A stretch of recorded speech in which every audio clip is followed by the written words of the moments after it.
क्या आपने कभी सच में सोचा है, अगर भगवान शिव सिर्फ एक पल के लिए भी करुणा न दिखाते तो क्या ये धरती आज जीवित होती? आज की कथा है शिव की करुणा की और एक मानव की अटूट तपस्या की। प्राचीन भारत में एक महान राजा हुए भगीरथ, पर उनका जीवन सिंहासन से नहीं, श्राप से शुरू हुआ। उनके पूर्वज ऋषि के क्रोध से भस्म हो चुके थे। उनकी आत्माएं न स्वर्ग में थीं न मोक्ष में।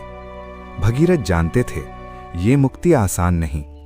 उन्होंने राज्य छोड़ा, सुख त्यागा, राजसी वस्त्र उतारकर वन धारण किया। वन वन भटके, पर्वतों पर तप किया।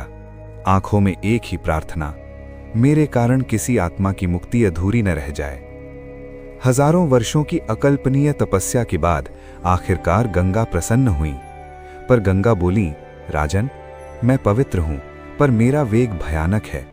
अगर मैं सीधे धरती पर उतरी तो ये धरती टुकड़ों में बिखर जाएगी। क्षण भर में भगीरथ का हृदय कांप उठा। विनाश के बिना मुक्ति संभव नहीं और विनाश के साथ सृष्टि बचेगी नहीं।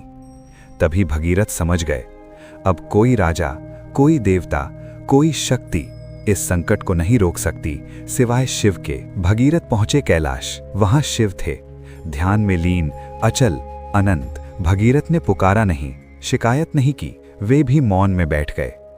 दिन बीते, वर्ष बीते, युग बीत गए, न कोई उत्तर, न कोई संकेत। पर भगीरथ हिले नहीं, क्योंकि वे जानते थे शिव तुरंत उत्तर नहीं देते, वे योग्य बनाते हैं। आखिरकार एक क्षण आया, शिव ने अपनी आंखें खोली। कोई शब्द नहीं, कोई आदेश नहीं, बस अपनी जटाओं को थोड़ा सा हिला दिया और वही क्षण विनाश को करुणा में बदलने का क्षण था। गंगा शिव की जटाओं में कैद हो गईं।